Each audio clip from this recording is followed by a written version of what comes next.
সুবক্তা কার্তিক চন্দ্র বিদ মহাশয়ের যে মূল্যবান ভাষণ আমরা শুনলাম, তার সেই ভাষণ আমাদের জীবনের পাশে হোক এই আশা করে আমরা তাকে ধন্যবাদ জানাই। এবারে আমাদের সামনে ওই বিষয়ের উপরে বক্তব্য রাখবেন আমাদের বিশেষ অতিথি শ্রী পরেশচন্দ্র বিদ মহাশয়।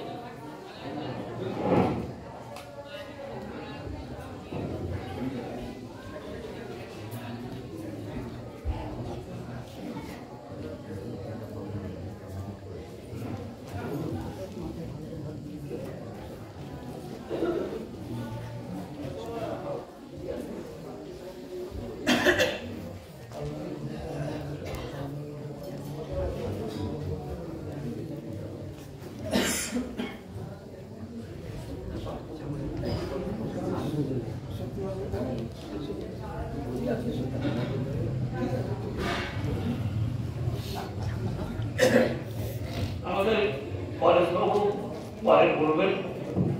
এখন আমাদের সামনে ওই বিষয়ের উপরে বক্তব্য রাখছেন শক্তিপদ পাল মহাশয়।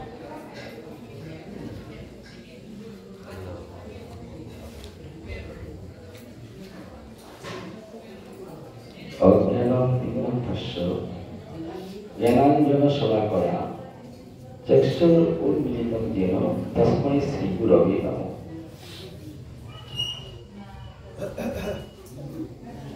आज এই মহতী ধর্মসভায় প্রথমেই জানাই শ্রী শ্রী ঠাকুরের শ্রী চরণ কমলে আমার প্রাণের প্রণতি। এই বোনা শ্রী গুরুধাম শ্রী ব্রহ্মচারী অরণ্যানন্দ যোগ মন্দিরের প্রতিষ্ঠাতা মহারাজের শ্রীচরণ কমলে আমার প্রাণের প্রণতি জানাই। মঞ্চে ভূমিষ্ঠ যারা আছেন সকলের অন্তরাত্মাকে আমার প্রণাম জানাই। সম্মুখে যে সমস্ত যোগী ভক্তবৃন্দ আছে সকলের অন্তরাত্মার শ্রীচরণে আমি আমার প্রাণের প্রণতি জানাই। আর অন্যান্য যারা আছে অদীক্ষিত সকলকে আমার প্রণাম জানি। আজকের আলোচ্য বিষয়টি ব্রহ্মানন্দং পরমসুখদম। এই উপরে দুই একটি কথা বলার প্রয়াস করছি মাত্র। একটু আগে আমাদের কাকা বলে গেলেন খুব সুন্দর কথাগুলি। এই যে আমাদের আলোচ্য বিষয় খুব জটিল, খুব তত্ত্বমূলক। এই কথাটি কিন্তু বাইরের কথা নয়, এটি অন্তরের কথা, সমাধির কথা। ব্রহ্মানন্দং পরম সুখদম। এই ব্রহ্মানন্দ যদি লাভ করতে হয়, পরম সুখ যদি পেতে হয়, আমাদেরকে সমাধিস্থ হতে হবে। কেবলমাত্র আমরা কয়েকটা ক্রিয়া করলাম যোগ পদ্ধতি অবলম্বন করে তাহলে এই যে ব্রহ্মানন্দ লাভ করব এটা কিন্তু হতে পারে না। শ্রী ভগবান অর্জুনকে বলেছে যোগস্থকুর কর্মাণি সংগম তত্তা ধনঞ্জয়। শ্রী গুরু, সদ্গুরু, তত্ত্বদর্শী গুরু যখন আমাদেরকে অজ্ঞানতার পথ থেকে আলোর পথে নিয়ে আসে, তখন কিভাবে নিয়ে আসেন? আমাদের যোগক্রিয়ার দ্বারা যে পদ্ধতি আছে, জীবাত্মা সর্বদেহেষু জ্যোতিরূপেণ ব্যাপক তজ্জ্যোতি গুরু নেত্রেণ চক্ষুর অগ্রেষু গুরু নেত্রেণ দৃশ্যতে। অর্থাৎ জীবাত্মা আমাদের প্রত্যেকের মধ্যে আছে কিভাবে না জ্যোতিরূপে। তত্ত্বদর্শী গুরু সদ্গুরু যখন আমাদেরকে দীক্ষা দিয়েছেন, আপনারা জানেন প্রত্যেকে কিন্তু সেই জ্যোতি দর্শন করে দিয়েছেন। কোথায়? না চক্ষুর অগ্রেষু গুরু নেত্রেণ দৃশ্যতে। গুরুদেব এই চক্ষুর অগ্রে কুটস্থে দর্শন করে দিয়েছেন সেই জ্যোতি। এই জ্যোতি যারা দর্শন করেছেন তারা যদি এই সাধন ক্রিয়ার মধ্যে থাকে, তারা কিন্তু এই যে ইন্দ্রিয় বিষয়ের সঙ্গে আমাদের সঙ্গ, সেটা কিন্তু ধীরে ধীরে পরিত্যাগ হয়ে যায়। সেই জন্য ভগবান বলছেন সম্যক তক্তা ধনঞ্জয় যোগস্থ গুরু কর্মাণি, যোগস্থ কর্ম করতে বলছেন। যোগস্থ কর্মটা কি? না কর্মের বন্ধনহীন, অর্থাৎ কামনা বাসনা যুক্ত যে কর্ম, সেটা হচ্ছে আমাদের কর্মবন্ধন। কামনা বাসনার সমস্ত ফল ত্যাগ করে যে কর্ম, সেটি মুক্ত কর্ম। যোগস্থ হয়ে অর্থাৎ যোগে স্থিত অবস্থা, আত্মস্বরূপে সকল ব্রহ্মে জ্ঞান লাভ করা এবং তাতে মনকে নিবিষ্ট করা, আত্মার সহিত পরমাত্মার মিলন করানোর জন্য শুদ্ধ বুদ্ধি যোগে পুনঃ পুনঃ নিধিধ্যাসনের দ্বারা মনের সংকল্প বিকল্পকে নিরোধ করে কুটস্থে আমাদের মনকে স্থির করার যে সতত অভ্যাস, সেটি হলো যোগস্থ কর্ম। অর্থাৎ মনকে স্থির করতে হবে, কুটস্থে নিয়ে যেতে হবে। শুধু নিয়ে গেলে হবে না, সেখানে থাকতে হবে। সেখানে থাকলে কি হবে? সেখানে না সিদ্ধি ও সিদ্ধ সমবুদ্ধা সমত্ব যোগ উচ্চতে, অর্থাৎ সিদ্ধি অসিদ্ধি জ্ঞানটা সমানভাবে আমরা জানতে পারব। সিদ্ধি বলতে কি? না সিদ্ধি হলো যোগস্থ হয়ে আত্মস্বরূপে অবস্থান করার মানে হলো সিদ্ধি, অর্থাৎ আত্মজ্ঞান লাভ করতে হবে, সিদ্ধি লাভ। আর অসিদ্ধি হলো তার কি? যখন আমাদের এই সমত্বের জ্ঞান হবে, যখন সমান সব দেখতে পারবো, যাহা যাহা নেত্র পড়ে তাহা তাহা কৃষ্ণ স্বরূপ, সর্বদাই বাসুদেব সর্বমিতি সব মহাত্মা সুদুর্লভ। এইরকম যার সমত্বের জ্ঞান হবে, সমদর্শী হবে, যিনি তত্ত্বদর্শী হবে, তিনি একমাত্র সমান সব দর্শন করতে পারবেন। এটি হলে কি হবে? তখন আমাদের আত্মার উন্নতি হবে।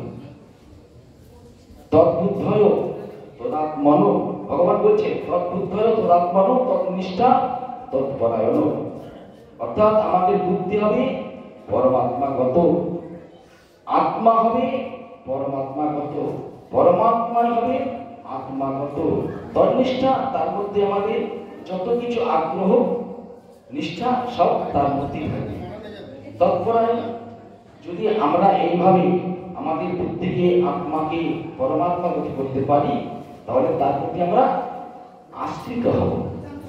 অর্থাৎ স্বপ্ন, জাগ্রত, সুষুপ্তি, এই তিন অবস্থাতে মন যদি সর্বদাই পরমাত্মাগত হয়, তখন কি হবে?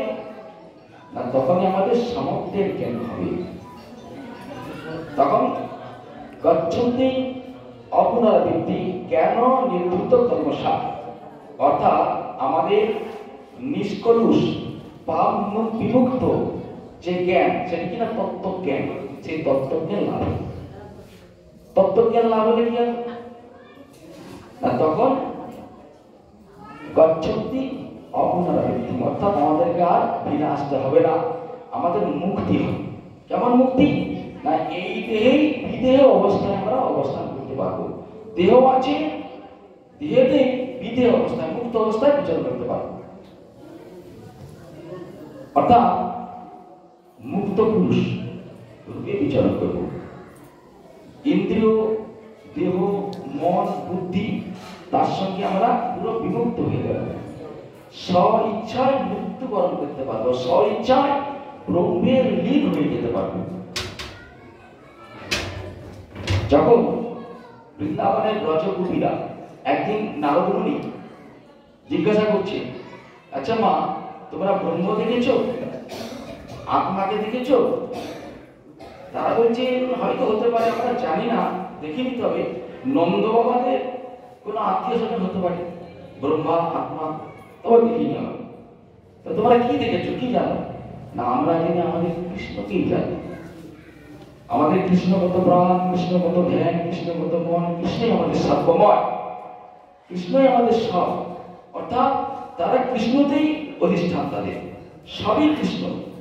কৃষ্ণময়ী, কৃষ্ণ যার ভিতরে বাহিরে যাহা যাহা নেত্র পড়ে তাহা তাহা কৃষ্ণ স্ফুরে, সর্বই কৃষ্ণময়।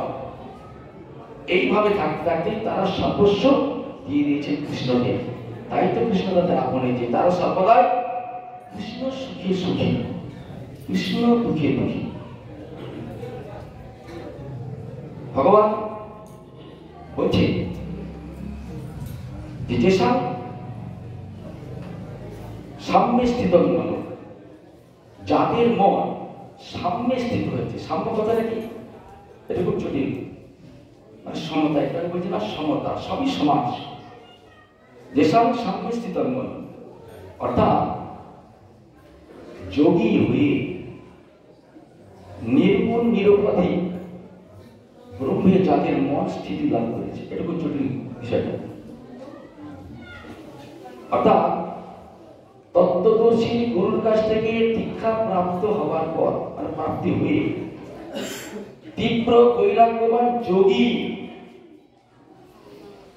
পুনঃ পুনঃ নিবিদ্ধসনের দ্বারা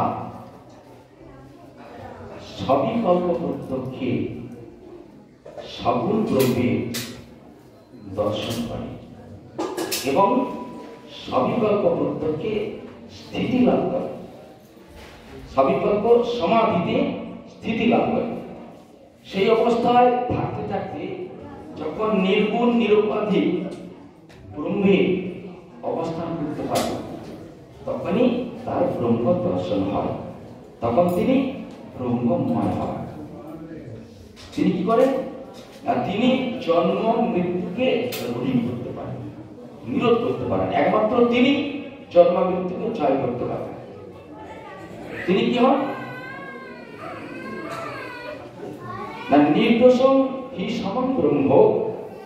তিনি যেমন পরব্রহ্ম নির্দোষ নির্গুণ, সেই রকম জীব হয়ে তিনিও নির্দোষ নির্গুণ ব্রহ্ম হয়ে যান, অর্থাৎ ব্রহ্মের সমান হয়ে যান, ব্রহ্মেতে বিলীন হয়ে যান। কেমন ভাবে? না মুন্ডক উপনিষদ বলছে যথা নদ্যা সমুদ্রে গচ্ছন্তি নামোর্ধবিলয়। নদী যেমন সমুদ্রে বিলীন হয়ে গেলে তার নিজস্ব নাম থাকে না, গঙ্গা যমুনা পদ্মা বলে কোনো নাম থাকে না, সেইরূপ জীব যখন ব্রহ্মে বিলীন হয়ে যায় তখন আর তার জীবত্ব থাকে না, তখন কি না মুক্ত আত্মা হয়ে যায়। এতদিন আমরা ইন্দ্রিয়ের পিছনে ছুটেছি, রূপের পিছনে ছুটেছি। মুক্ত আত্মা হলে কি হবে? না তারা এখন সেই সমস্ত ইন্দ্রিয়াদি বিষয় আমার অধীনে হয়ে পড়বে। আমি তখন আর তার অধীনে থাকবো না, তারা তখন আমার অধীনে থাকবে। তখন কি হবে? না তখন এই যে আমাদের জহি সংস্পর্শা ভোগা দুঃখ জনয়বতী, অর্থাৎ বাহ্যিক সংস্পর্শে আমাদের যে সমস্ত দুঃখগুলো, এগুলো কি না আমরা ভাবছি আমরা সুখ ভোগ করছি, কিন্তু পরিণামে আমাদেরকে দুঃখই দিচ্ছে। কেন দুঃখ দিচ্ছে? না ইন্দ্রিয় সুখ ভোগ করতে করতে, খুব সুন্দর কথা, ইন্দ্রিয় সুখ ভোগ করতে করতে ইন্দ্রিয়গুলো কি হয় না শিথিল হয়ে পড়ে, দুর্বল হয়ে যায়। যখনই ইন্দ্রিয় আমাদের সুখ ভোগ করতে করতে শিথিল এবং দুর্বল হয়ে পড়ে, তখনই দেহে আমাদের জরা ব্যাধির আগমন হয়। জরা ব্যাধির আগমন হলে কি হবে? না পরিণামে সুখের চেয়ে দুঃখই। ভগবান বলছেন যে এই সুখ ক্ষণস্থায়ী, এই সুখ অধ্রুব, এই সুখ হলো অসার সুখ, যে সুখ আমরা ভোগ করছি বিষয় ইন্দ্রিয়াদির দ্বারা। আত্যন্ত বন্ধ কুন্দেয় ন দেশু রমতে উদ্ধ। যারা জ্ঞানী ব্যক্তি তারা কখনো এই আত্মত্ব অর্থাৎ আদি অন্ত যে সমস্ত সুখ, সেই সুখের প্রতি ধাবিত হয় না। তারা কি সুখ চায়? যারা জ্ঞানীগণ, যারা তত্ত্বজ্ঞানী, যারা আত্মজ্ঞানী, তারা ইন্দ্রিয় মনাদি রহিত নিরবিচ্ছিন্ন নিত্য যে সুখ, যেটিকে বলা হয় ব্রহ্মানন্দ, যেটিকে বলা হয় পরমানন্দ, সেই সুখ লাভের দ্বারা আকাঙ্ক্ষী হয় কারা? যারা তত্ত্বজ্ঞানী, যারা তত্ত্বদর্শী গুরুর কাছ থেকে নেত্রমে এই সমস্ত লাভ করেছে। একমাত্র এই ব্রহ্মানন্দ পরম সুখ, এই সুখটি পেতে হলে আমাদেরকে সমাধিস্থ হতে হবে। সমাধির দ্বারা কেবলমাত্র এই সুখ লাভ করা যায়, অর্থাৎ ব্রহ্মে বিলীন হতে হবে। কেমন বিলীন হতে হবে? সব্রহ্মযোগযুক্ত আত্মা সুখম অক্ষয় বসতে, যাদের আত্মা সর্বদাই ব্রহ্মের সঙ্গে যুক্ত।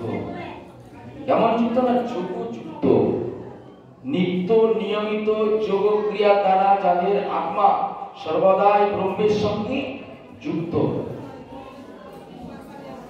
তারা কি করে? না তারা অক্ষয় সুখ লাভ করে।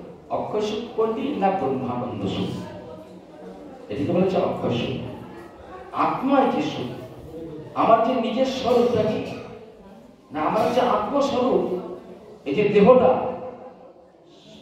স্থূল শরীর, সূক্ষ্ম শরীর, কারণ শরীর, আমাদের তিন ধরনের শরীর আছে। এই দেহটা হচ্ছে সূক্ষ্ম শরীর, মন আদি হলো সূক্ষ্ম শরীর। কারণ শরীর কি না? কারণ শরীর হচ্ছে যে আমাদের পূর্ব জন্মে এবং পরের জন্মে যে সমস্ত কর্মফল যা কিছু ধরা আছে সেগুলো বলে যে কারণ শরীর। অর্থাৎ আমাদের আত্মা যখন এই সমস্ত তিন শরীর রহিত, তিন শরীরের মধ্যে আবদ্ধ থাকে না, সর্বদাই যখন মুক্ত হয়ে যায়, অর্থাৎ আমরা যে আত্মচৈতন্য, আমরা যে দেহ নয়, আমরা যে মন নয়, আমরা যে ইন্দ্রিয় নয়, এই সমস্ত ভোগ্য বস্তু অস্থায়ী, এরা চিরন্তন নয়, এরা অনিত্য। নিত্য বস্তু কোনটি? না আত্মা। নিত্য বস্তু কোনটি? না পরমাত্মা। নিত্য বস্তু কোনটি? না ব্রহ্ম। তাহলে সেই ব্রহ্মানন্দকে লাভ করতে গেলে আমাদেরকে সেই নিত্য বস্তুর সন্ধান করতে হবে, তার কাছে পৌঁছতে হবে। অর্থাৎ নিত্য বস্তুকে জানতে হবে। সেটা কিভাবে জানবো? যে কুলকুণ্ডলিনী কি বলি আকারে চিরনিদ্রাগত আছে মূলাধারে, গুরুদত্ত সাধনার জোরে জাগ্রত করুণাধার। কুলকুণ্ডলিনী কি? এটা হলো আমাদের আধ্যাত্মিক শক্তির উৎস। কুলকুণ্ডলিনী, প্রত্যেকের মধ্যে আধ্যাত্মিক ক্ষমতা আছে, শক্তি আছে, চেতনা আছে, কিন্তু অজ্ঞানতায় সেটা চাপা আছে। মানুষ হয় দেবতা, কারা হয় না? মানুষ দেবতা হয় অবতার। কোন মানুষ? না আমাদের সব মহাত্মা সুদুর্লভ। এইরকম মহামানব মানুষ, যোগী, ঋষি, যারা এই দেহ থেকে মুক্ত অবস্থায় বিচরণ করতে পারে, দেহটা এখানে আছে, অন্য জায়গায় ভ্রমণ করছে সূক্ষ্ম দেহ, তারা হচ্ছে মহাত্মা। এইরকম মহাত্মারা যোগের মাধ্যমে, সমাধির মাধ্যমে এই পরমানন্দ, ব্রহ্মানন্দ, অক্ষয়, নিরবিচ্ছিন্ন নিত্য সুখ লাভ করতে পারে। যাক, বিশেষ আমি কিছু বলছি না, এবার পরবর্তী বক্তা আছে, আমি ওনাকে ছেড়ে দিলাম। ওনার মুখ থেকে আরো ভালো ভালো কথা শুনবেন। জ্ঞানী গুণী ব্যক্তি, ভাগবত বিদ্যা